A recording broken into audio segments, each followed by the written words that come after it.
Boa noite, pessoal. Boa noite, boa noite. Tá bom. Boa noite, Pedro, Sara, Lívia, meninas. Boa noite. Boa noite, aqueles que vão entrar, aqueles que vão assistir novamente. Boa noite, Ana, que acabou de entrar aí agora. Sejam todos bem-vindos. Boa noite, Roberta. Tudo bem com você? Tudo ótimo, e você? Tudo ótimo. Nossa, adorei esse pote radiante. Essa Ana aí tá feliz, hein, ó. Já chegou com a sal lá em cima, ó. Na quarta-feira, hein? Glória a Deus, Ana. É assim mesmo. Amém, que Deus abençoe, ó. Assim que é bom. Aí, ó, bora pra aula. Isso mesmo, bora. É aquele Bora. ditado, Ana. Você me fez lembrar de umas amigas minhas. Tem, às vezes, assim, eu não quero ir para algum lugar, aí chega num lugar, eu tô toda animada. Ela, você não queria vir? Eu falei, já que eu estou aqui, então eu tenho que estar por inteiro. Vamos Exatamente assim que eu penso. Vamos nesse tempo. Já que querer é uma coisa, mas já que eu estou, vamos estar por inteiro, né? Isso aí. Ai, que bom, fico feliz. Gente, então vamos lá, né? Nossa terceira e última aula de estatística. Antes de eu compartilhar com vocês aqui os slides da aula, eu quero ressaltar aqui com vocês uma coisa. Eu vou recapitular a nossa segunda aula, que foi a nossa aula anterior. Por quê? Porque é tudo um fio de meada. Então, eu preciso dar uma recapitulada. A recapitulação, gente, é algo mais breve. Então, eu vou dar uma recapitulada. Alguns pontos eu vou aprofundar, porque precisa que vocês realmente fixem isso aí, né, na memória de vocês, né? Levem isso aí para a vida de vocês. Outros pontos eu vou dar só uma lida e ir embora para frente, tá bom? Alguém quer falar alguma coisa da aula passada? Ficou alguma dúvida? Não entendeu? A professora falou rápido, os exemplos que você deu não deu para a gente entender. Pode falar tranquilamente, gente. Aqui é democracia de verdade. Então, tá bom. Ninguém falou nada, então bora para frente. Eu vou compartilhar com vocês aqui a tela. Qualquer coisa pode me chamar, tá bom?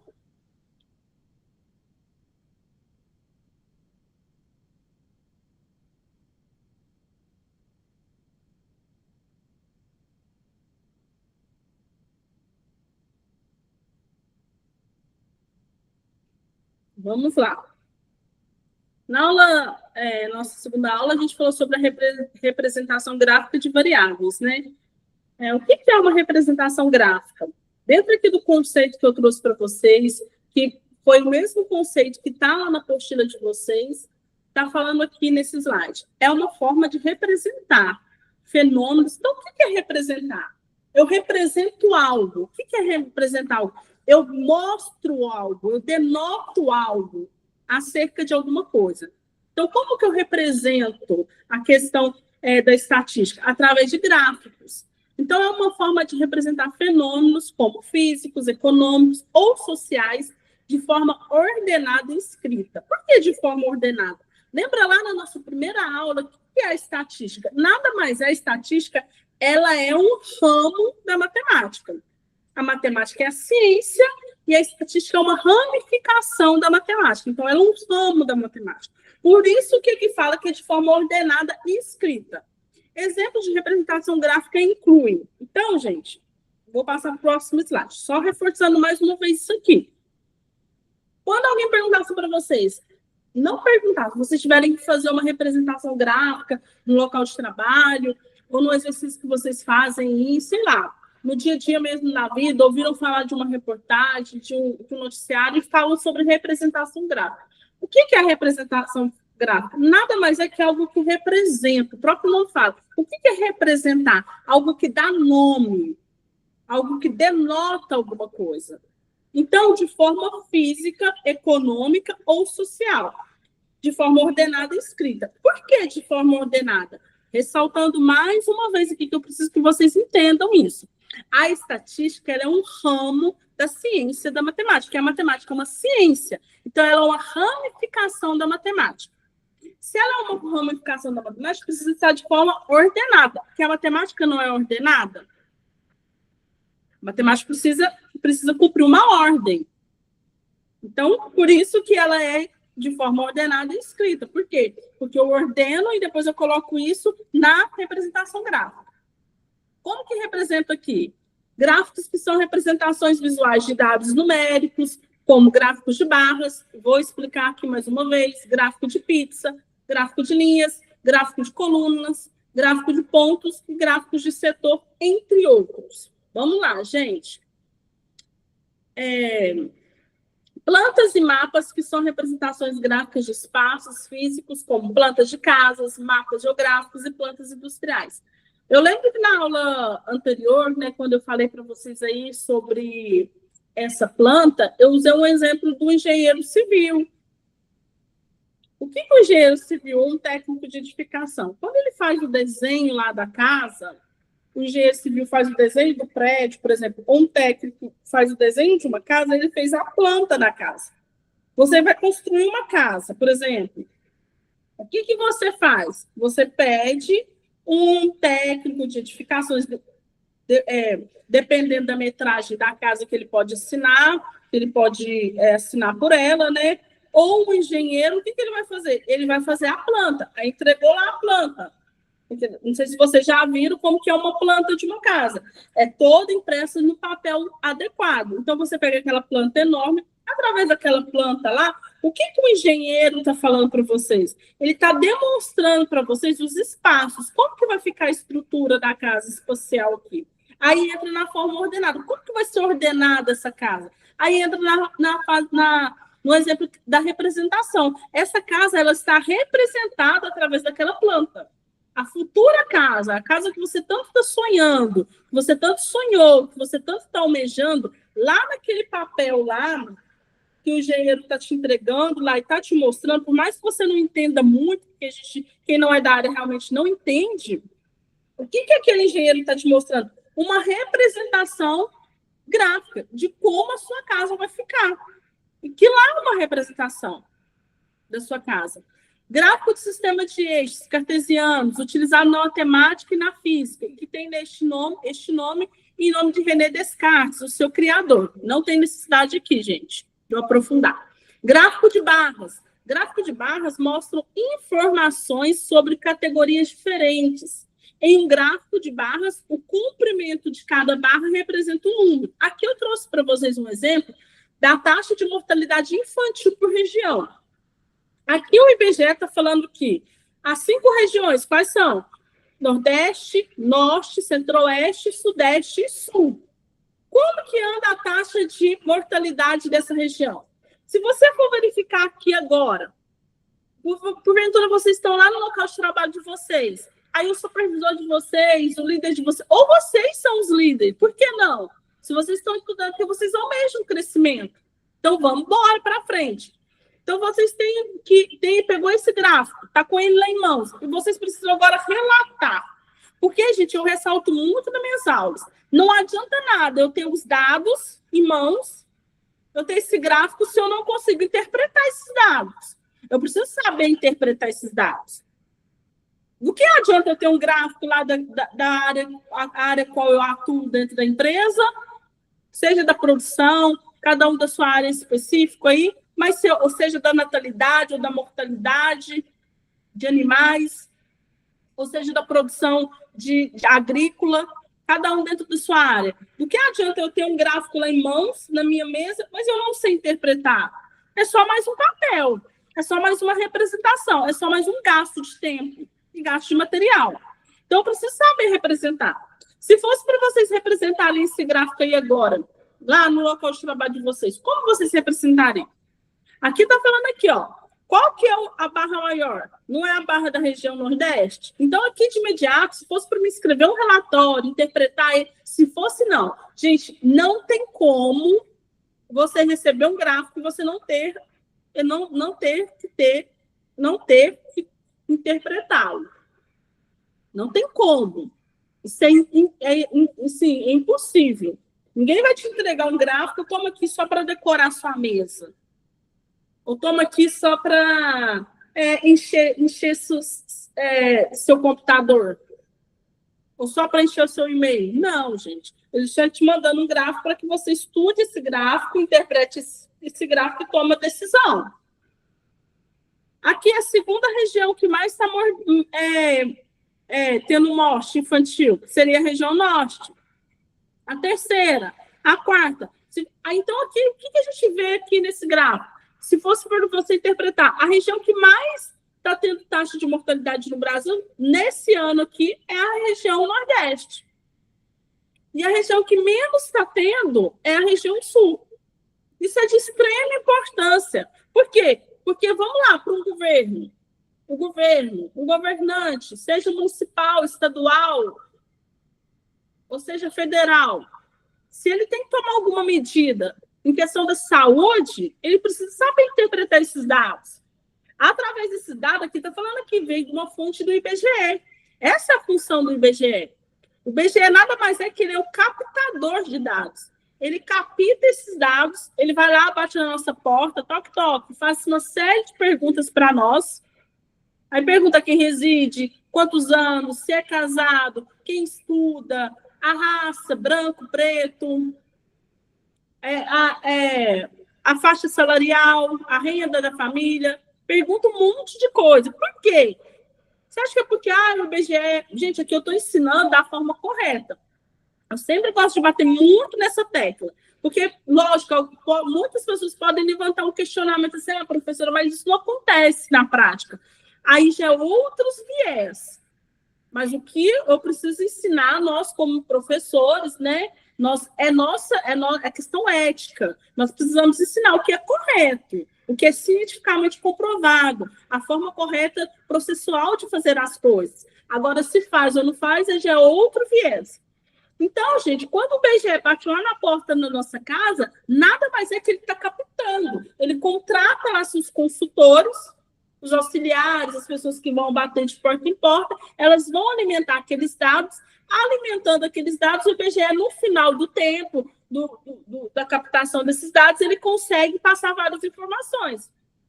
Porventura, se fosse para o governo aqui, através desse gráfico, ele já saberia qual região ele tem que ter mais incentivo na questão de nutrição, porque aí ele já tem que começar a investigar. Peraí, essa taxa de mortalidade é devido a quê? É uma desnutrição? O que está levando essa taxa de mortalidade a estar tão excedida? Aí já é uma forma também do governo olhar. Peraí, a região Nordeste está tendo tanta taxa de mortalidade infantil, enquanto a região Sul não está tendo tanto. O que a região Sul está fazendo para que ela tenha uma taxa de mortalidade bem menor do que a região Nordeste? Vamos fazer um estudo aqui. Por que nós não podemos copiar esse método? Para a gente verificar o que realmente está acontecendo. Então, através desses dados, o governo ele começa a fazer uma fiscalização. Por quê? Porque ele precisa o quê? Garantir segurança na saúde. Isso é direito, lá na Constituição está falando, não está? Quais que são os direitos do brasileiro? Então, o governo precisa garantir essa segurança dessas crianças. Então, vamos lá. É uma desnutrição na região Nordeste, por exemplo. A gente sabe que é uma região onde há uma taxa altíssima de subsídios, desvios de subsídios, famílias que não são subsidiadas, famílias que não têm uma renda digna para manter a família. A gente sabe, não tem alimento, a gente sabe quão pobre é a região Nordeste. Não, deixa eu fazer uma correção. Não é que é uma região pobre, é uma região que, infelizmente, não tem tanto olhar, porque toda região ela tem lá suas fontes que consegue extrair para a sobrevivência, mas tem umas que são mais largadas pelo governo e outras são mais cuidadas. Então, vamos lá, gente. O que está acontecendo com essa região? As crianças não estão tendo alimento, estão alimentando uma vez ao dia, estão comendo só farinha. O que está acontecendo? Esses dias mesmo eu vi uma reportagem, não sei se vocês viram, que lá nessas regiões estão tendo hábito, gente, de comer largato. Então, assim, estão comendo por qual motivo? É um motivo cultural? Não, a gente sabe que não é. Porque se fosse na China, no Japão, que lá eles têm umas iguarias alimentares, aí tudo bem, que lá eles comem um monte de comida, um monte de animal que a gente não come, para nós é nojento. Aí seria uma questão cultural alimentar. Mas, nesse caso brasileiro, não é por uma questão cultural, é uma necessidade, porque está faltando alimento. Então, tudo isso o governo precisa traçar, porque através desses dados aqui, dessa representação gráfica, o governo, o que ele faz? Ele começa a traçar quais são, aonde ele vai ter que investir mais verba aqui, aonde que ele vai ter que traçar planos de governo aqui para diminuir essa taxa de mortalidade. Isso tudo, gente, é estatística. Estatística não é só pegar uma folha e encher ela de dados. Ou não é só pegar e alimentar um gráfico. Não, você precisa interpretar esses dados. Vocês, como futuros profissionais técnicos, imagina vocês, estão lá, aí está tendo uma taxa, trabalham numa fazenda, sei lá, e tem 1000 cabeças de gado. Aí vocês alimentam o sistema, porque precisa. Hoje, os grandes agricultores, gente, eu tinha um aluno que ele trabalhava numa fazenda, eu não lembro mais o nome da fazenda, gente, eu não lembro. Eu sei que é do dono da Bem Brasil, eu não lembro o nome da fazenda. O que acontece? Eu adorava conversar com ele, eu adorava, porque ele me contava das tecnologias. Eu adorava, nós passávamos assim, um tempão falando. Ele e a esposa dele trabalhavam. E ele me contava. Por que isso é interessante, a meu ver? Porque a gente vê o quanto que hoje, antigamente lá, a agricultura era algo mais arcaico. Hoje não, gente. A agricultura investe pesado em tecnologia. E só através dessas alimentando esses dados no sistema tecnológico que os agricultores, os gestores aí, vocês como futuro, vocês conseguem verificar, pontuar, interpretar. O que está fazendo essas mortes? Quais são as causas? Vamos estudar aqui. Gráfico de barras agrupado. Um gráfico de barras agrupado compara diferentes pontos de dados em uma categoria. O objetivo da criação de um gráfico de barras agrupados é visualizar e analisar a relação entre diversas variáveis ou pontos de dados com características semelhantes. Isso serve para mostrar uma comparação entre diferentes variáveis. O próprio nome aqui, agrupado, ele está junto. Está vendo aí, ó, QTR1, QTR2, QTR3, QTR4? Então, ele agrupou. Qual que é esse intuito desse gráfico de barras agrupado? É para que você consiga analisar, comparar períodos diferentes. Vamos lá, voltar naquele exemplo que eu acabei de dar para vocês da taxa de mortalidade. É como se o governo fizesse, o que o governo fizesse? Imagina que esse gráfico, eu não sei de qual ano que é esse gráfico que eu trouxe para vocês da taxa de mortalidade, mas vamos lá chutar. Imagina que ele fosse de 2022. Não, 2023. Aí o governo pegou e sancionou várias leis, injetou vários recursos lá para diminuir essa taxa de mortalidade. Aí isso foi em 2023. Aí em 2024 o IBGE volta novamente e vai captar esses novos dados. Aí ele vai verificar, será que as medidas que a gente tomou, ele vai verificar, o agrupado é para comparar, entre 2023 e 2024, será que essas medidas foram viáveis? Olha lá, lembra que na região Nordeste, a taxa de mortalidade era a região mais alta de taxa de mortalidade do Brasil? Agora, olha só, gente. Gente, aqui eu só estou dando um exemplo chutado.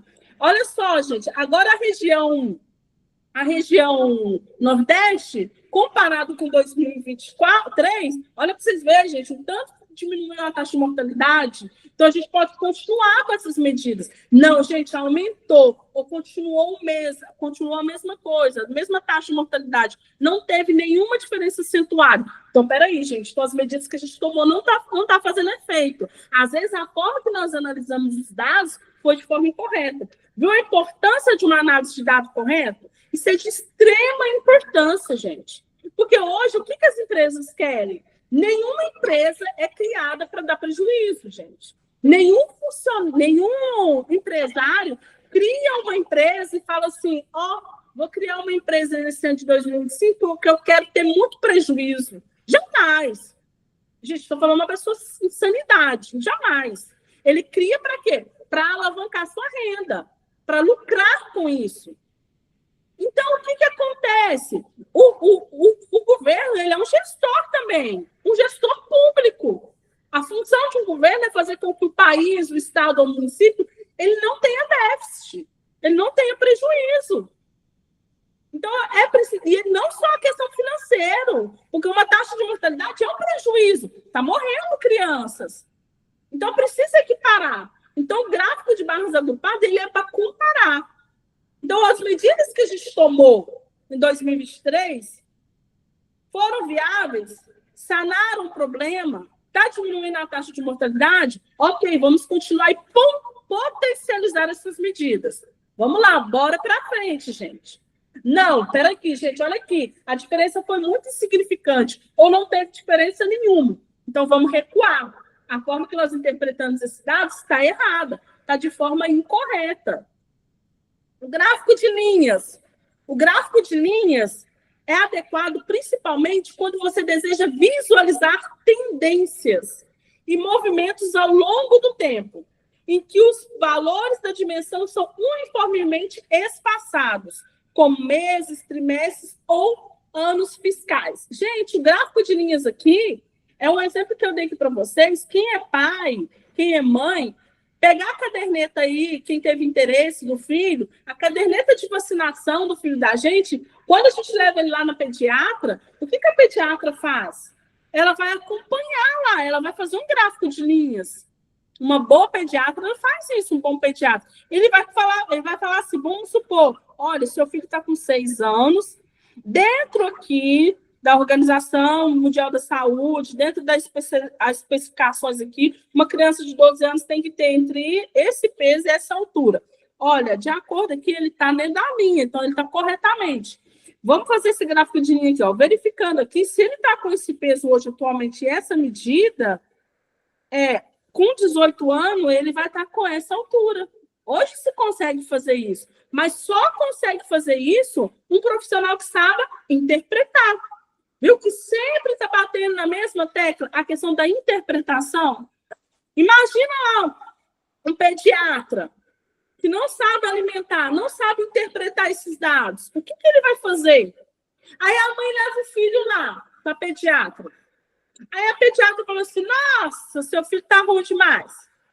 Ele não vai crescer, a altura dele está ruim. Tem casos e casos, gente. Casos realmente a criança precisa de ter todo um acompanhamento e tudo mais. Mas precisa de ter uma boa interpretação. Tudo na vida você tem que saber interpretar. Estatística, seja matemática, seja biologia, seja o que for. Tudo inicia na interpretação. Não tem como. Sempre vai bater na tecla da interpretação. Eu preciso saber interpretar para que eu possa alimentar esses dados. Eu preciso saber interpretar para que eu possa dar soluções. Eu preciso saber interpretar para que eu possa verificar como que anda o funcionamento aqui da empresa. Então, tudo termina na interpretação. Gráfico de área. O gráfico de área, use um gráfico de área para encontrar tendências nos dados ao longo do tempo.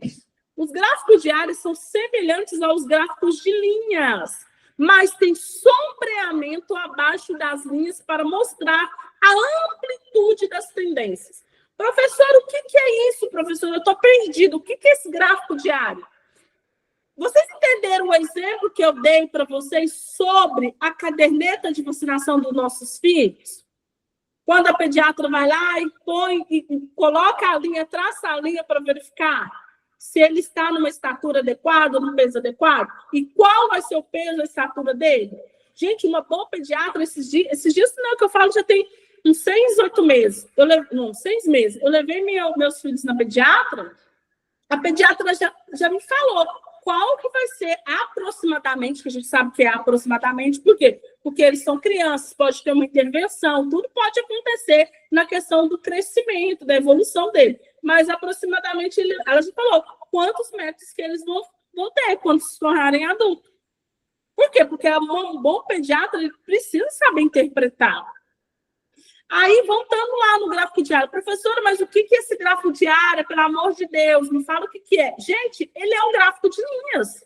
Se você entendeu o exemplo que eu dei para vocês aqui sobre a caderneta de vacinação do nosso filho, o gráfico de área é isso. A diferença, o que é? Que ele tem uma sombra.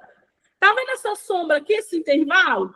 É como se, vamos lá, é como se o meu filho de 6 anos, a pediatra traçou para ele que com 18 anos ele vai ter 1,82 m. Vamos lá. Então, traçou em julho de 2024. Aí, o que acontece? Todos, de 6 em 6 meses, leva no pediatra, não leva? Aí, o que acontece? Aí, dentro desses 6 em 6 meses, a pediatra vai verificando se teve alguma queda. Viu esse zigue-zague que está fazendo aqui? Se teve alguma queda, ou se está da forma correta. Essas quedas, ou essas elevações que estavam fora da curva, é o sombreamento. Gráfico em pizza. Peraí, gente, só beber uma água. O gráfico de pizza são uma maneira popular de mostrar como os valores individuais, como números de vendas trimestrais, contribuem para o valor total como vendas anuais. Gente, o gráfico de pizza e o gráfico de barras são os gráficos mais utilizados no Brasil. Não só no Brasil, são os gráficos mais utilizados. Professora, não usa o diária? Usa. Não usa o de linha? Usa. Mas o diário, principalmente o diário, ele é mais usado numa como que eu posso falar? Numa causa específica. Já o de pizza e de barra, ele é mais utilizado mesmo no cotidiano. Por quê? Porque é um gráfico que de muito fácil entendimento. O gráfico de pizza, porque o nome é uma pizza, gente. Lá, é uma pizza. Você compra uma pizza, não vem lá as fatias. Então, essas fatias aqui, nada mais é que elas estão falando como que os dados que eu alimentei, qual que é o percentual. Aqui no exemplo aqui, falou aqui da professora. A professora, supondo que a professora tem 40 alunos. Então, ela queria verificar quais são a tendência, a preferência de filmes desses alunos dela. E ela colocou aqui essas 5 categorias, que é a comédia, o romance, a ação, o terror e o drama. E aí fez a votação. Nada mais é que a professora colocou uma votação, supondo que ela pegou um papelzinho lá, e a pessoa põe um X na preferência dela. Ou se não, foi votação no quadro mesmo. Ela colocou lá no quadro romance, comédia, ação, terror, drama, e foi falando X, por ordem de fileira. Fulano, comédia, ciclano, comédia também, Beltrano, romance. E no final, o que ela fez? Ela teve um dado ordenado. Lembra que é a estatística? É um ramo, uma ramificação da matemática, que é uma ciência. E a ciência precisa estar ordenada. Então, aí, o que ela fez? Ela colocou lá. Aí, no final dos 40 alunos, ela viu lá que 10 botou em romance, 15 em ação. E ela jogou isso lá no Excel e saiu os dados, que o percentual da sala, tantos por cento gosta de comédia, tantos por cento gosta de romance. Através disso, o que a professora faz? E ela vai fazer várias coisas na sala de aula. Ela pode levar um filme para assistir, para cativar, ela pode levar uma produção de texto, ela pode incentivar uma leitura, e aí a professora pode brincar aí com esses dados. Medidas de tendência central. Moda, a média e a mediana são conhecidas como medidas de tendência central. No estudo da estatística, é bastante comum que elas sejam utilizadas para compreender melhor o comportamento de um conjunto de dados. Em um conjunto de dados, a moda e o valor é o valor mais frequente no conjunto, ou seja, que mais repete. Gente, o que é a moda? Fala assim, eu lembro que na aula passada eu trouxe esse exemplo. Está na moda essa cor. Vamos supor, está na moda a cor marrom, a cor nude. Aí, o que acontece? Mas como que eles sabem que está na moda? É uma tendência. Vai ser tendência repetir essa cor. Tendência é algo que se repete. Moda é algo que se repete. Esse exemplo que eu não vou citar, média, eu vou só ler, é o resultado da soma de todos os valores do conjunto de dados dividido pelo número de valores. Mediana é o valor que está no centro do conjunto de dados. Quando os valores estão ordenados do menor para o maior, se o conjunto tiver um número par de elementos, a mediana é a média dos dois números centrais. Moda é o valor que aparece mais vezes no conjunto de dados. Medidas de dispersão. As medidas de dispersão são utilizadas para que possamos saber qual o grau de variação dos nossos dados, pois, afinal, nenhuma medida é de fato exata, já que há diversos fatores que podem influenciar a coleta de dados como instrumento utilizado ou a amostra que estamos estudando. Amplitude. Amplitude é uma medida que representa a diferença entre o maior e o menor valor de um conjunto de dados.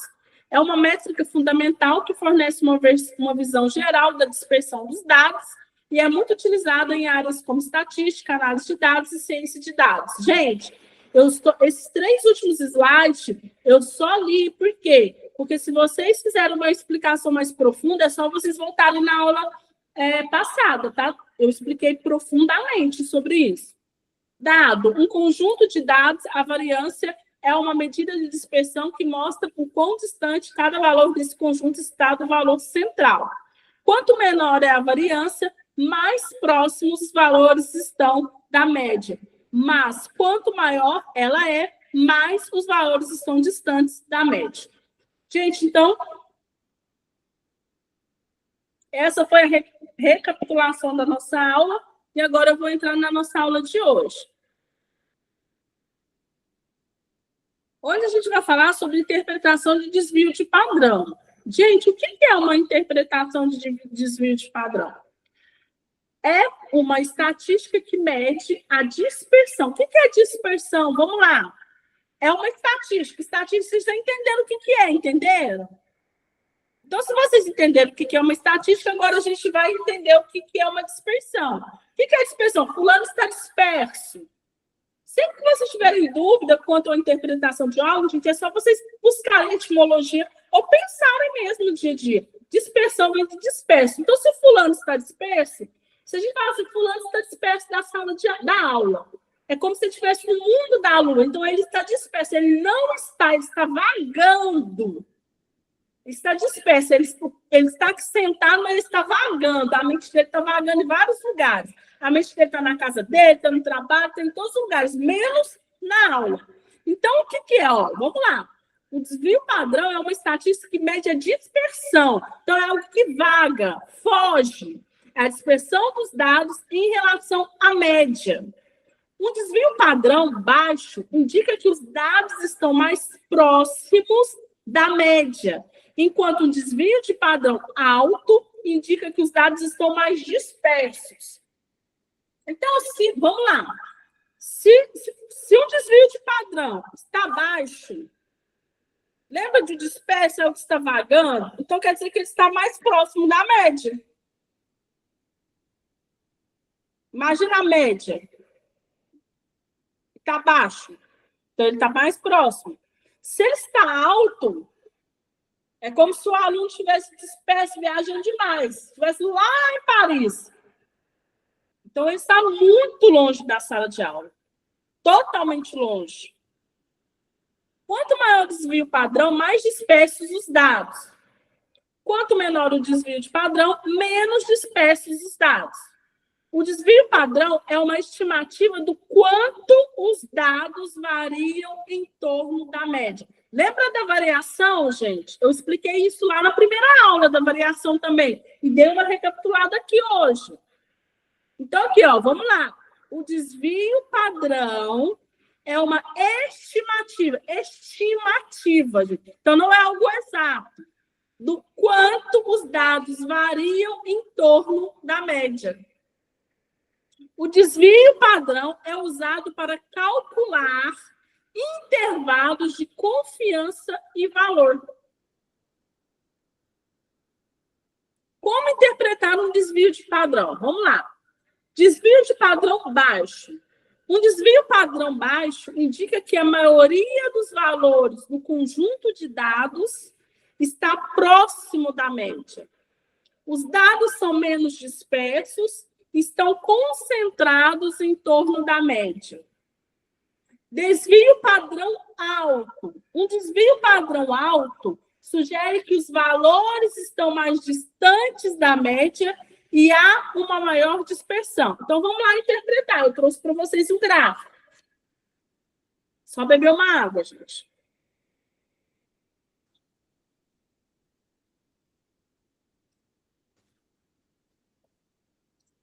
Interpretação do desvio padrão.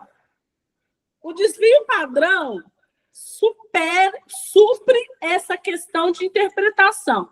Tem sempre a mesma unidade de medida da série. Como assim, professora? A mesma unidade de medida da série? Gente, é em valor? Então tem a mesma unidade. É em percentual? Então tem que ter a mesma unidade de medida. Quando uma curva de frequência representativa da série é perfeitamente simétrica, distribuição normal, podemos tirar algumas conclusões. Vamos lá, gente. Vocês estão vendo aqui, ó. Deixa eu aumentar aqui um pouquinho. Viu aqui como que tá? Isso aqui, gente, é um gráfico de área. Lembra lá do gráfico de área? Que eu falei que é quase a mesma coisa do gráfico de linha, que tem o sombreamento. Então, o sombreamento é a oscilação, é a dispersão. Então, vamos lá. Tá vendo essa setinha aqui, essa linha aqui verde, e não tem amarelinha? Então, elas estão medindo o quê? Elas estão sinalizando o quê? Uma dispersão. Então, vamos lá. A verde. Este espaço contém aproximadamente 68% dos valores da série. O amarelinho, aproximadamente 95%. E esses branquinhos aqui, aproximadamente 99%. Então, lembra que quanto mais baixo o desvio padrão, mais próximo ele está. Quanto mais alto, mais disperso ele está. O que é intervalo de confiança? O intervalo de confiança é um intervalo numérico de um parâmetro populacional, como a média ou o desvio padrão, associado a uma probabilidade. O nível de confiança que representa a confiança de que o intervalo contém um parâmetro. Vamos lá, professor, o que é isso? Pelo amor de Deus, intervalo de confiança. Lembra? Vamos lá, o salário mínimo aumentou, não aumentou? Aí o que acontece? Já viu quando os economistas vão fazer um estudo do salário mínimo, da cesta básica?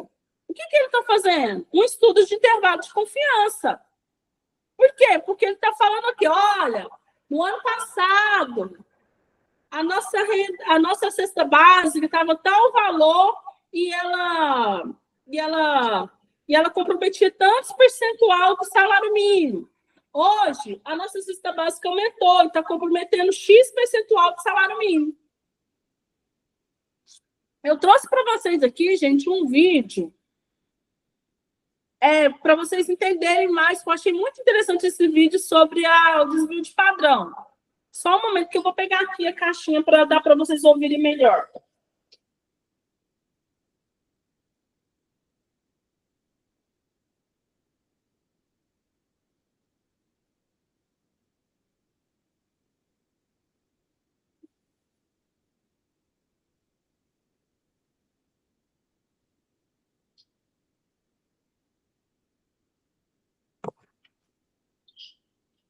Peraí, gente.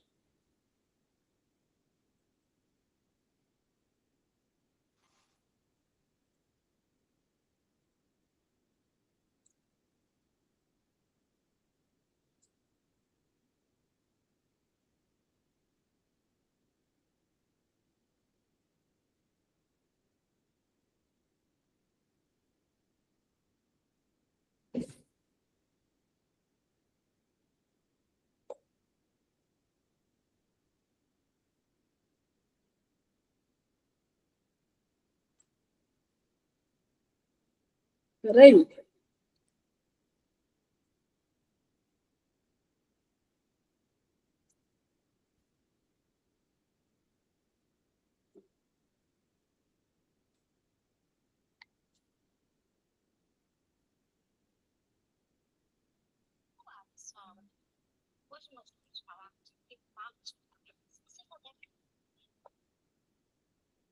Vocês estão conseguindo ouvir? Sim. Ah, tá. Então tá bom.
Roberta, agora Oi. tá mudo.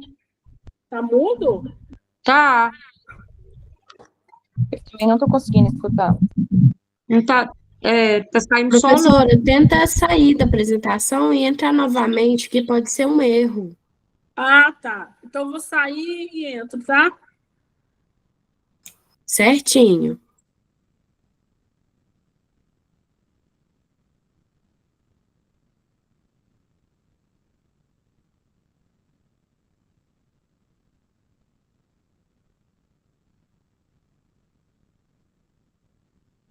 Só um minutinho, tá, pessoal?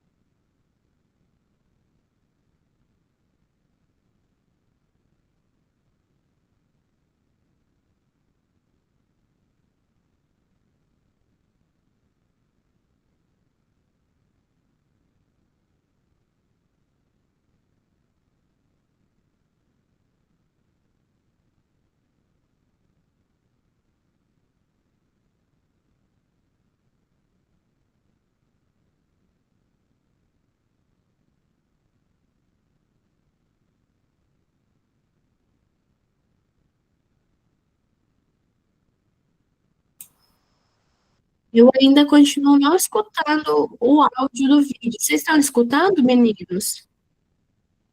Não. Também não estou ouvindo. Professora Não. Roberta, tenta abrir seu áudio e deixar ele aberto.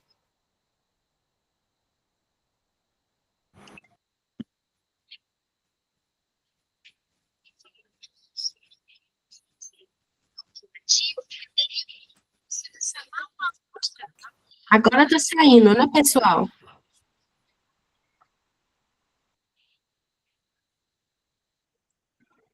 Não.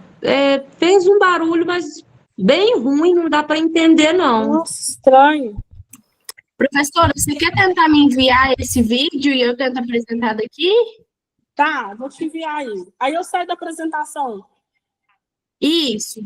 Tá, vou sair e te envio.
Júlia, você vai tentar pôr para eles? Para eles? Sim, sim, só um minutinho. Tá.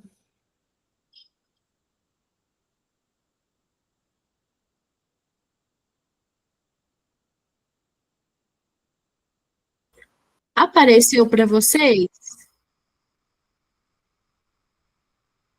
Roberto, seu áudio está fechado. Para mim apareceu. Para mim Tá, também. peraí que eu vou dar o play, então. E aí vocês me falam se vai sair o som. Olá, pessoal. Hoje nós vamos falar de intervalo de confiança. Vocês já devem ter ouvido ou lido a seguinte frase: o salário dos brasileiros está entre 3.453 e 4.653 com 90% de confiança. De acordo com a pesquisa de intenção de votos, o candidato X aparece com 45% das intenções de votos com uma margem de erro de 2 pontos percentuais para cima e para baixo. Ou seja, de 43% a 47% das pessoas têm intenção de votar no candidato X. Por que essas estimativas devem ser colocadas em forma de intervalo? O que é essa margem de erro? Na videoaula de hoje, nós vamos explicar direitinho o que é intervalo de confiança e por que ele é necessário. Bora começar? Então vamos começar aqui. Quando a gente cria um intervalo de confiança? Quando a gente está estimando o quê? Alguma informação da população, que a gente chama de parâmetro. Exemplo, Mi, que é a média populacional, sigma ao quadrado, variância populacional, e Pzinho, que é a proporção da população. Para a gente estimar um desses parâmetros, a gente vai utilizar alguma informação da amostra, que a gente chama de estatística. E aí pode ser x barra, que é a minha média amostral, que eu vou utilizar para estimar minha média populacional.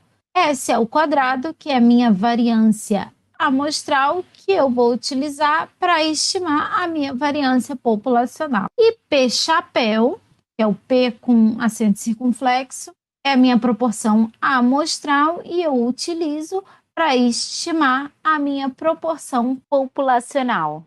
Agora vamos ver aqui um exemplo prático para a gente ver como funciona essa coisa de estimar um parâmetro através de dados amostrais. Vamos supor que a gente queira analisar o salário hora médio dos brasileiros. O que a gente precisa fazer? A gente tem que entrevistar todos os brasileiros empregados e descobrir o salário de cada indivíduo e depois a gente calcula o salário hora médio. Simples, né? Só que não. Esse tipo de pesquisa leva um bom tempo para ser elaborada e também um bom tempo para a sua realização, sem falar que ela é extremamente custosa. A alternativa seria o quê? Eu selecionar uma amostra da população, anotar o salário hora de cada indivíduo, depois a gente vai calcular a média do salário hora dessa minha amostra. Que está aqui. A média amostral foi igual a 9,98. Agora eu vou criar o quê? Um intervalo de confiança em torno da média amostral. Então, mi vai ficar entre 8,53 e 11,43. Agora, por que eu preciso criar esse intervalo de confiança? Porque não posso usar simplesmente a minha média amostral para estimar a minha média populacional? Como a amostra é apenas uma parte de indivíduos da população, a amostra nunca vai ser uma representação perfeita da população. Por exemplo, como podemos ver aqui, eu selecionei a primeira amostra, encontrei a minha média amostral igual a 9,98. Agora vou selecionar uma nova amostra, o mesmo número de pessoas, e agora minha média amostral deu 11,79. Selecionando a terceira amostra, deu 11,14. Então, diferentes amostras da mesma população não vão resultar na mesma média amostral. Isso é chamado de erro de amostragem e a razão pela qual a média populacional não é simplesmente igual à minha média amostral. Por isso, para estimar Mi a partir de dados amostrais, nós precisamos considerar uma margem de erro para a minha estimativa pontual, para a minha média amostral. Agora vamos definir um pouco melhor o que é esse erro de amostragem. O erro de amostragem é a diferença entre o resultado amostral, por exemplo, x barra, e o verdadeiro resultado populacional, por exemplo, meu Mi, minha média populacional. Devido ao fato da amostra não ser representativa da população ou ter algum viés. Então, quando um parâmetro é estimado, a gente deve construir um intervalo de confiança para a estimativa. A gente deve, por exemplo, construir um intervalo de confiança para o meu parâmetro, Mi. E aí eu vou considerar o quê? Uma margem de erro. Como é que fica essa margem de erro? Por exemplo, se eu estiver trabalhando com a estimativa de Mi, o meu intervalo de confiança para Mi vai ser o quê? O meu x barra vai ser meu ponto central, x barra é minha média amostral, mas a margem de erro vai ser o limite superior desse intervalo, menos a margem de erro vai ser o meu limite inferior desse meu intervalo para mim. Se você está gostando do nosso conteúdo, se inscreva no nosso canal para nos ajudar a crescer. A gente já viu o que é erro de amostragem e agora a gente vai ver como o erro de amostragem afeta o tamanho do intervalo de confiança. Quanto maior for o erro de amostragem, maior vai ser a minha margem de erro que eu vou precisar utilizar e maior vai ser o intervalo de valores para o parâmetro estimado. Aqui eu tenho 3 intervalos de confiança, sendo que o primeiro tem uma menor margem de erro, ele é um intervalo pequeno, em comparação com o terceiro, eu tenho uma margem de erro maior, tanto para cima como para baixo, criando um intervalo de confiança maior comparado aos outros. Agora, quais serão os fatores que afetam positivamente ou negativamente o tamanho do intervalo de confiança? Ou seja, quais serão os fatores que aumentam ou diminuem o erro de amostragem? Quais são os fatores que aumentam ou diminuem a margem de erro? Então, a gente tem 2 fatores. O primeiro, variância populacional. Segundo, o tamanho da minha amostra. Então, vamos ver como a variância populacional afeta o tamanho do intervalo para a estimativa do parâmetro. Agora, vamos ver um exemplo de uma população com sigma quadrado pequeno. Então, eu tenho pouca variabilidade do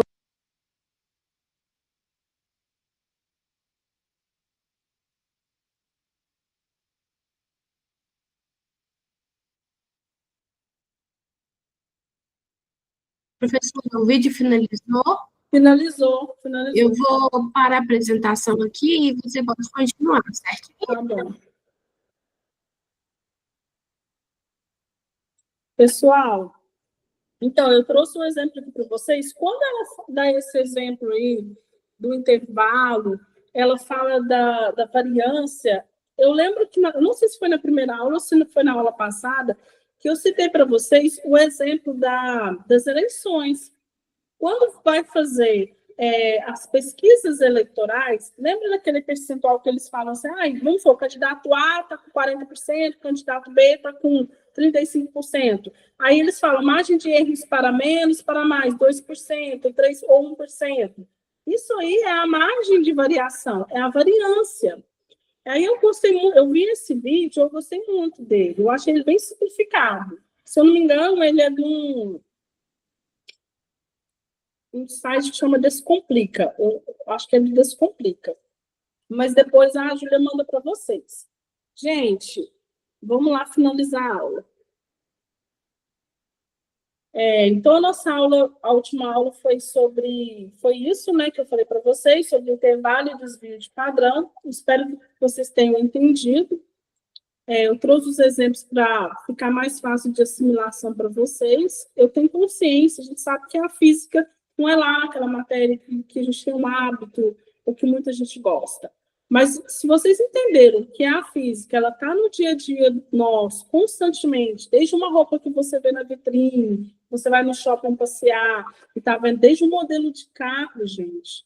Tem tudo estatística, física não, desculpa, tem tudo estatística, gente. Por quê? Porque, às vezes, uma mesma montadora de carro que está aqui no Brasil e ela está lá nos Estados Unidos, ela não significa que ela vai padronizar e fabricar o mesmo carro. Por quê? Porque, estatisticamente, houve uma pesquisa que o padrão dos carros brasileiros é esse.